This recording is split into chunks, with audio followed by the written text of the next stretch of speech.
Hello, ladies and gentlemen. Welcome back to the Charles in Charge Cowboys Sports Report. Victory Monday.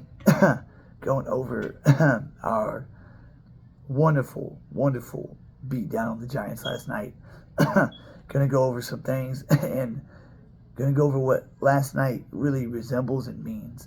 Before I get into all that, guys, if you haven't subscribed and you're watching, please hit that red subscribe button. It's a free investment for yourself. It's a free investment because when my channel hits 1,000 subscribers, it will grow exponentially. It will be a diamond gem. I'll be able to start building it. I'll be able to get a mic, studio equipment, sound bites, a desktop just for this with film and graphics, and a call-in line. A call-in line for live shows will be, I will have. So you can call in, agree with me, disagree with me, or we can just agree to disagree. Or you can just call in and vent about a game, tell us how you feel, break it down for us, whatever. But I believe that's very key for any kind of successful show is for people to be able to call in. Please subscribe, like, and share. This seems to work for Mike Fisher. So on the count of 3, guys, if you're watching and you haven't subscribed, on the count of 3, please hit that red subscribe button. Costs you nothing. On 3, 1, 2, 3. Boom, hit it. If you press subscribe, you're a real one. I love you for it. Like Mike Fisher says, this helps beat the algorithms. Basically, get your video viewed more. If we can hit the like button on the count of 3 in unison, guys. 1, 2, 3. Like. If you hit it, you're a real one, and I love you for it. Last thing, I'm seeing a lot of smaller content creators that can edit on the bottom of their videos having their Cash App name on there. Throughout the season, I'm going to keep a log and a tally. After week 17 at Washington, the top 3 donators to the channel will get the following prizes. The top donator will get playoff tickets. Playoff tickets, 50-yard line, medium deck. Pretty damn good seats. Maximum 3 persons. Second place, you get 2 jerseys of your choice, home, away, alternate, custom, color rush, however you want it. Prize number 3 will be an Emmitt Smith Rookie of the Year card, most likely autographed by that time. If donations are bigger than expected, then prizes 2 and 3 might be bigger. It's the money sign, lowercase c, lowercase m, 65466. And if you donate, that'll be in the chat. If you donate, put it in the chat that it was you that sent X amount, and that so I can keep it in the log. And like I said, after week 18, I'll announce the top 3 donators, and you will receive the prizes that I just said. All right, so everybody last night was predicting a tight fought game. We probably win by 7 points, or maybe a last-second field goal, or the Giants might upset us because, last year they made the playoffs, had a playoff win. This year they got the addition of Darren Waller, got the best center in the draft, John Michael Smits, to add on to that young and upcoming O-line. Barkley's healthy. Had Paris Campbell, Jalen Hyatt. Defensive line, is the biggest strength on defense. They had those 2 rookie corners, which I told y'all would be a problem for the Giants, and it was. Their linebackers are average at best. They got Xavier McKinney at safety, who's pretty good. Besides that, they really don't have much at safety. And we see them open the game with a good drive. They get down to our 8-yard line, 3rd and 2, and the rookie center, while they're in shotgun, snaps the ball too low. Ball goes to the 30. They got to settle for a field goal, and Wanye Thomas, since Donovan Wilson is hurt, this is how deep we are. Wanye Thomas blocks the field goal, and know what? Big B, whatever his name is that we traded KJ for, picks up the fumble, takes it to the house. Everybody was lit. I know I felt it. I know y'all did too. People forget that we still have Bones Fossil as our special teams coach. Special teams is the 3rd phase of the game. And special teams can make or break a game. Ever since Fossil has become our special teams coach, we have gotten to the punter or the kicker. And gotten multiple blocks the last few seasons. And now have a top-end return man. And boom, that just started the onslaught. Trayvon Diggs has become physical. A lot of people compared him to Prime, as in that he didn't like to engage in tackles or whatnot. Trayvon Diggs is the one that knocked Barkley, that knocked the ball in the air to Ron Bland. Just easy catch and run to the house. In the fourth quarter, Diggs is the one that caught up to Hodgins and knocked that ball out for another forced fumble. I said this defense would be number 1 overall this season, and that this defense had the potential to be one of the best single-season defenses in the history of the NFL. Like, as example, like the 13 Seahawks, the 15 Broncos, or like the 02 Bucks in that category. That's the second tier. The first tier is the 2000 Ravens, 85 Bears. With the rule changes, I don't think a defense can be that dominant nowadays. But it would not surprise me if they go down as one of the best single-season defenses, like the 3 I mentioned, Seahawks, Broncos, and Bucks. The offense. Dak, pedestrian numbers, 13 of 24, 143 yards, no touchdowns, no picks. Should have had a touchdown because he threaded the needle to Peyton Hendershot in between 3 defensive backs. Back shoulder pass. And Hendershot just flat out drops it. That was a touchdown pass. Dak should have a touchdown on right there. It should have been 44-0. And then earlier in the game, on a third down, deep in Giants territory, Ferguson's one-on-one, cuts right. Dak sees it, throws it. Ferguson just drops it. So Dak could have possibly engineered 2 touchdown drives that wound up being field goal drives. But this game, for the offense that had 143 passing yards, 122 rushing yards, on the ground, Pollard was 14 for 70, 5 yards to carry, 2 touchdowns. Rico Dowdle was 6 of 24, 4 yards a tote. Turpin, 3 of 14, 4.7 yards to carry, and a touchdown for him.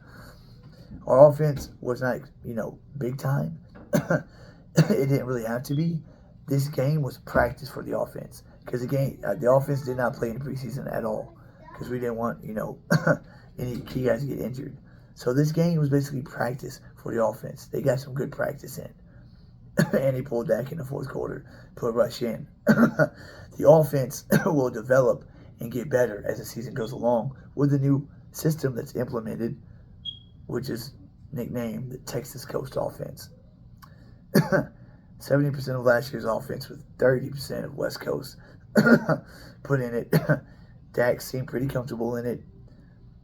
Like I said, those 2 drops don't happen. His numbers look a lot better. But in the 90s, there were a ton of games where Troy Aikman was 14 of 20 for 150 yards.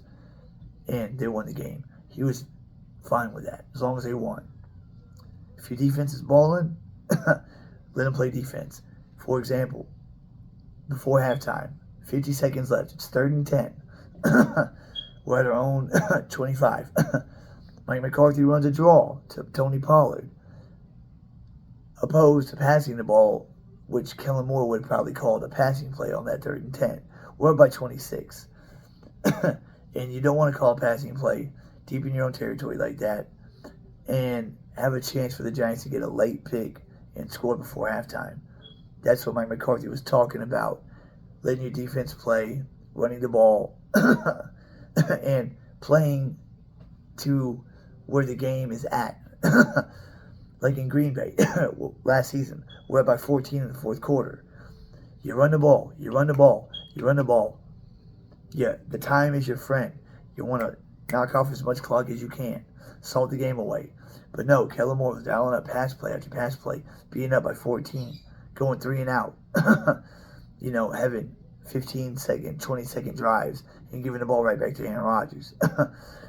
When in that instance, same thing with Jacksonville, you want to start to run the ball and play keep away, time of possession. And let your defense do what it does. Do not give the other team a short field. Do not, play smart ball. And that's exactly what we saw last night.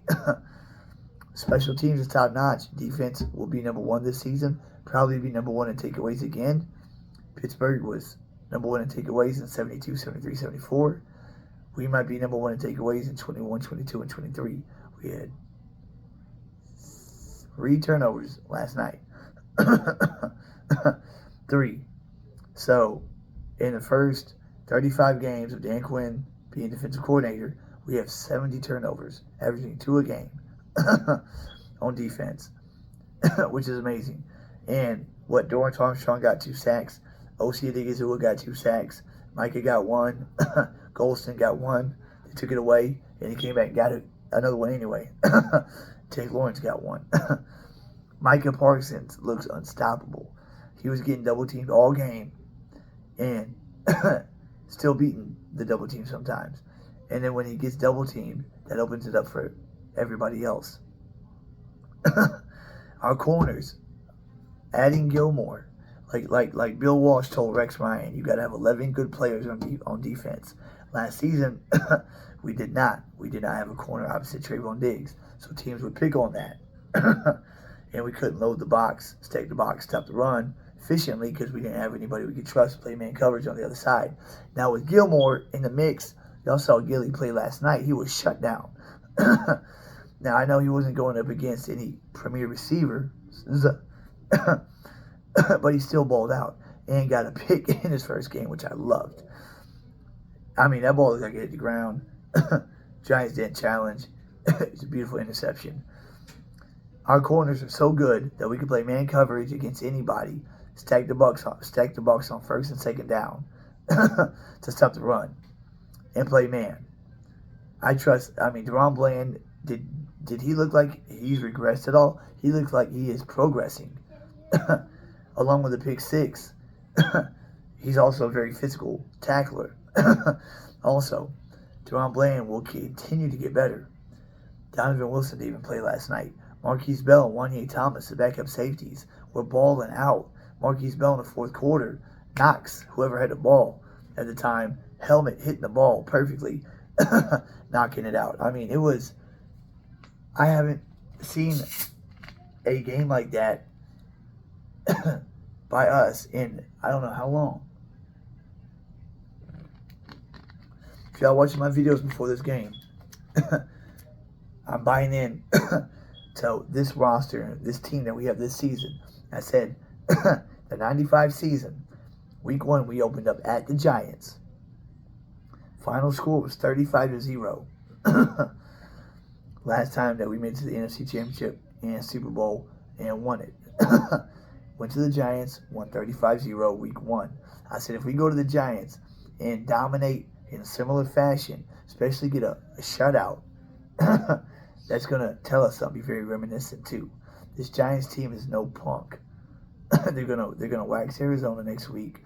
And I won't be surprised if they make the playoffs again. A lot of people with the talking heads this morning wanted to put it on the Giants being bad and discredit what we did. It was kind of half and half. A lot of people saying, Cowboys made it happen, and then you got the haters that were saying the Giants were just that bad. They were that bad because we were that good. And 40-0, 35-0 back in 95. And they showed that graphic in the fourth quarter if you were watching it on TV. By halftime, a buddy of mine was at the game. By halftime, New York fans were leaving the stadium. So by the second half, it was mostly Cowboy fans. My buddy was able to get to the first row in the third quarter when you started hearing them chant, "Let's go Cowboys." We travel well. With this offense that's going to get better week by week. Tyler Smith should play next week. Tyron played a good game. Tyron Smith played great yesterday, and he could still pull. He could still pull on them screen passes and toss plays. And when that big old 77's pulling, nobody's wanting to engage with that man. Even though he's older, he still got it. He's not the best left tackle anymore. Certainly top 5. And we had Chuma Adoga at left guard. Insert Tyler Smith next week, who is a grown man. And he's another guy that when he pulls, you defensive players do not want to engage. Zach Martin is another one who can pull just as well. Watch Tyler Smith insert to this offensive line next week, and we'll have our starting five that we've wanted, and watch the run game against that Jets defense. I'm interested to see how that goes. I'm interested to see what the Jets look like tonight with Aaron Rodgers. First game. There's so many new parts on that team. I don't know if it's going to take them a few weeks to gel. We'll see tonight. Tonight will tell us a lot because they're playing Buffalo.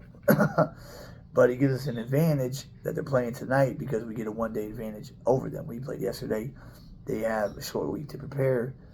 We have the full week, and we're playing at home. Don't have to go back up to East Rutherford. They come to our house. And it's time to get revenge on that bad man who has been our Achilles heel in 2014. The Dez caught it, didn't catch a game. 2016, where it should have went to overtime at least, and he pulls out a miracle. The only time we've beaten him was Dak's rookie year during the regular season. In 2019, they beat us. 2017, they beat us. Last year, they beat us, and they were not a good squad. Aaron Rodgers with that comeback. And like I said, that's why Kellen Moore is in San Diego now with LA Chargers. Mike McCarthy wants to play to where the game is at, which is how you play the game. If you're up in the second half and you got a good lead, you don't want to keep airing it out and possibly give the other team life. You run the ball. You get first downs. You waste as much time on the clock as you can on the drive. If you don't get any points off the drive, fine. Punt and let your defense go out and do what it does. Because this squad is the best defense in the NFL. It's better than the Niners defense, I believe. I know they got Javon Hargrave. And they got that Samoan safety. I call him Troy Polamalu Jr. Great linebackers, great front four. We have a great defensive line. We have so much depth on this line. It hasn't been this. On this defense. This defense has so much depth. We have not had depth like this on the defense since the 92 season. The 1992 season was the last time this defense was this deep. To where in the fourth quarter, we put our backups in, and they were still just killing the starters for the New York Giants. The Giants put their backups in with less than 6 minutes to go. In the fourth quarter, basically our backups were in. Chauncey Golston, Mozzie Smith, just getting reps, getting practice reps in a real game. Sam Williams, he needs more reps too. Backup safeties. Van Der Esch wasn't even playing. Marquise Bell was playing safety. Just so deep. And next week against the Jets is going to be a big game. There's going to be a lot of big games this season, except for the ones against lower tier teams. Week 3, Arizona. you can expect domination there. But against the Jets next Sunday, that's going to be fun to watch, depending on what the Jets look like tonight. If the Jets look good tonight, it's really going to be a big one. Week 5, that's going to be another heavyweight battle against our nemesis, arch rival, the Giants. And then a few weeks after that, at Philly. The Seahawks lost both of their tackles yesterday, so that's going to really hurt them.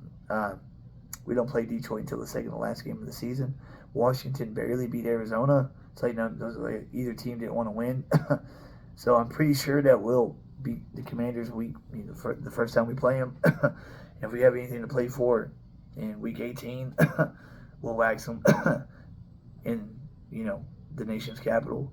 But Cowboys Nation, forget about the last 27 years. Forget about last season. Forget about the year before. Forget about 2019, 18, 16, 2014.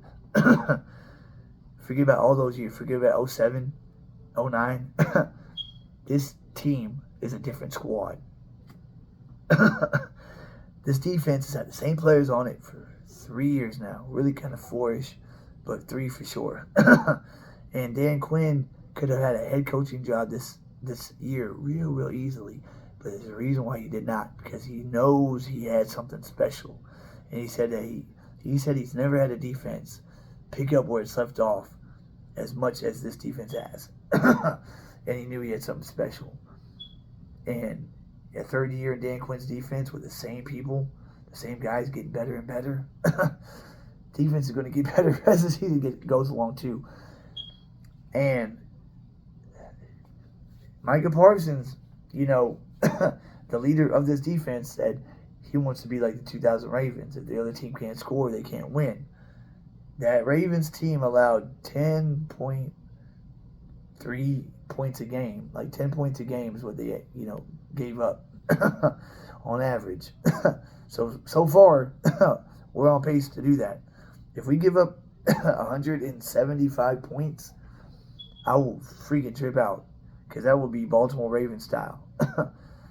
Being that we have 17 games opposed to 16. But even if we allow, on average, 15 points a game, that'll still be super amazing.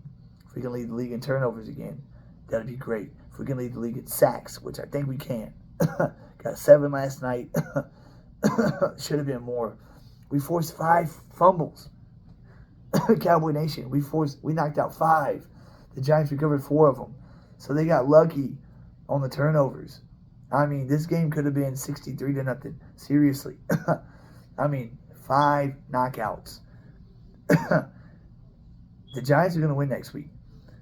And they're going to start picking up momentum throughout the season, as Dable will make adjustments. The rookie corners will get better by the game. At least Deontay Banks will. That other one, Jackson. No, I don't remember. That's Hawkins. Not too sure about him. Kareem. Damn it, Adoree Jackson struggled again against Lamb, like he always does. But man, I mean, what's there to say about this? This is as good of a game and performance as you could have expected or asked for us to have. No, the offense didn't come out and put up 40 on their own, but 5 of their first 7 drives were scoring drives. And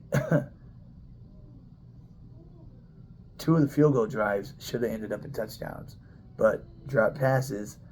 It was raining, you know, really bad passing weather. So I'm gonna give Ferguson and Hendershot passes on that, on that. But they don't drop those balls. Those 2 drives wind up in the end zone. We don't stall out. Had to get field goals. That brings me to Brandon Aubrey. When he missed that first extra point, I was like, man, this rookie from USFL, man, I call him back, Brett Maher. But after that, he didn't miss not a one. Not a field goal, not an extra point. And it was in bad weather. You saw the Giants kicker on his second attempt shank a chip shot. And shank it bad. That's how bad the field was. And Brandon Aubrey nailed everything after that first extra point. He calmed down. He got in his groove. If he can kick like that, he's got a leg to make a 60-yarder. We saw that in preseason. If Aubrey can be dependable like that, then we might have gotten another steal from the USFL on special teams. And UDFAs, who's better at getting those than us? Yeah, I mean, Marquise Bell, UDFA. Juan Thomas, UDFA. Both impact players last night. And Brandon Cooks is going to bring so much to this offense. I mean, he's a veteran receiver. He knows exactly what he's doing. Going up against that rookie corner early in the first half, he knew on the go route that he would have Hawkins draped all over him, and that's exactly what happened. He got the PI call on the 4th and 3 that we went for, that quick slant pattern he went on. He knew he was going to take a hit. He knew it. So he concentrated on catching the ball and bracing for that hit. Took the hit, got back up. He only had 2 catches, 22 yards, but he also had that long PI call. But Cooks is going to be special this year. If he gets 1,000 yards for us this season, he'll be the only receiver to get 1,000 yards with 5 different teams. He's gotten it with 4. If he gets it this year, he'll be the first receiver in NFL history with 1,000+ yards on 5 different teams. That means you're the common denominator. That means, it wasn't just a quarterback that made you look good your whole career. He even looked good with the rookie quarterback that the Giants had. That the Texans had in 2021. Over 1,000 yards. And that squad was horrible. I forgot what that kid's name is now that they have that new quarterback. Gallup's healthy. He didn't have a catch last night because, we didn't throw the ball that much. 34 pass attempts. Because we didn't need to. Smart football. Smart football. It's a torrential downpour. Passing the ball was not ideal. So 13 and 24, about 43. Pedestrian numbers. Dak had a run or two. But guys, Cowboy Nation, be excited this year. Drink the Kool-Aid because the Kool-Aid ain't spiked. It's the real deal. It's sugar and water. And it's brand name. It is brand name. This team is locked, loaded, and ready. And this team has the players on it that knows what it takes to get to a Super Bowl and win it. Stephon Gilmore has been on a championship roster. Got there and won.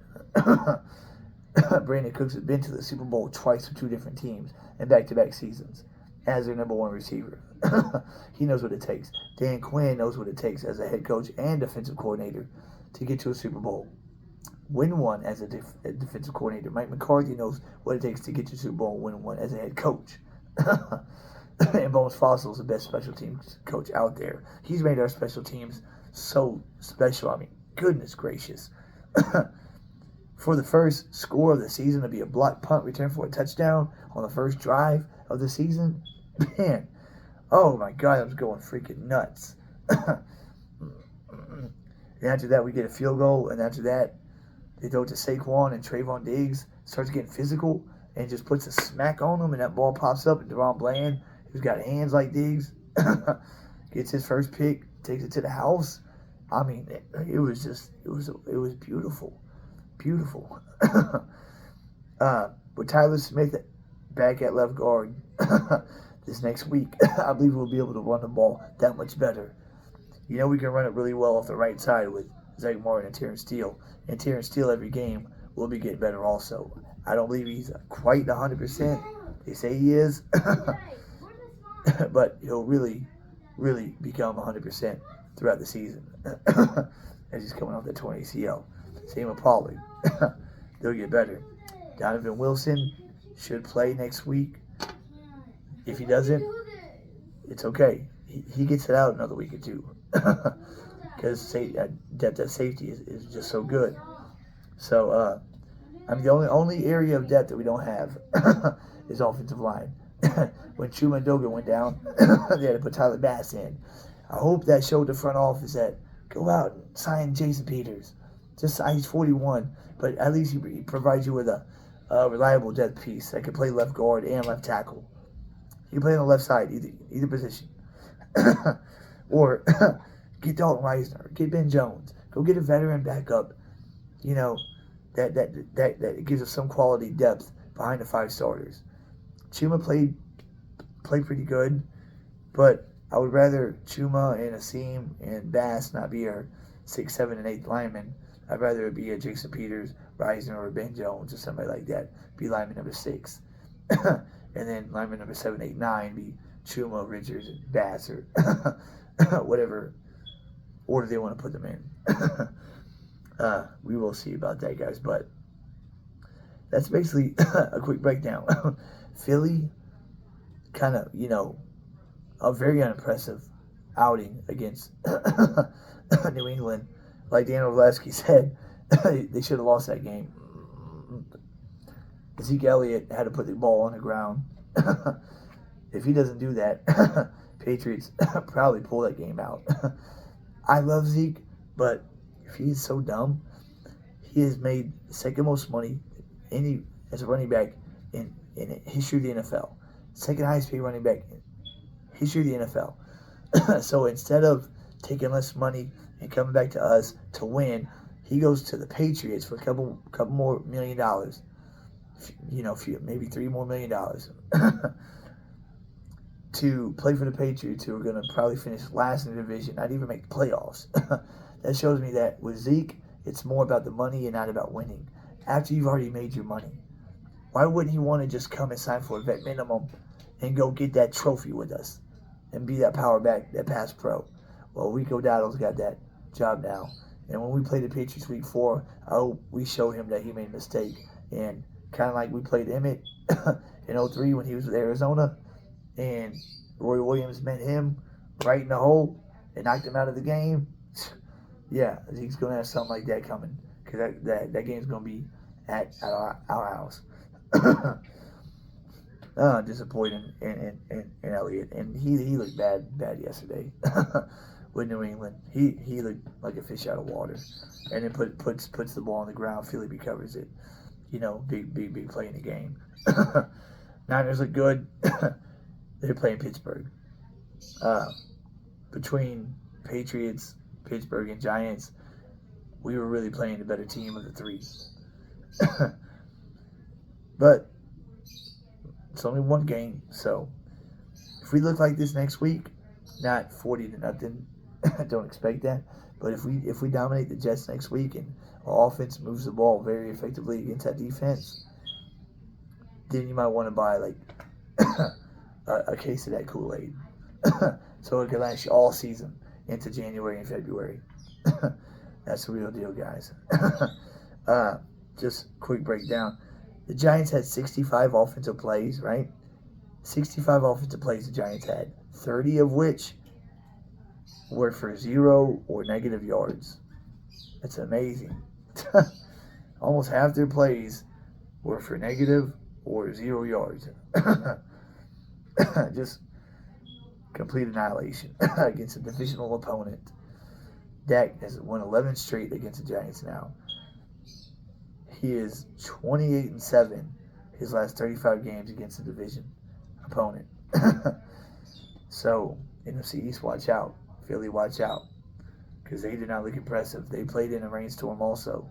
But their defense, Mac Jones, looked like Tom Brady was. I know he came in the beginning of the game. It looked like Tom Brady suited up. Went back 10 years and played quarterback, because he was carving up that Philly defense. That defense for Philly lost 5 starters. And Bart Scott wanted to argue that, but they replaced him with just as good or if not better players. No, they didn't. No, they didn't. And yesterday was proof of it. Mac Jones, who has nobody at receiver, was swinging that ball all across the field.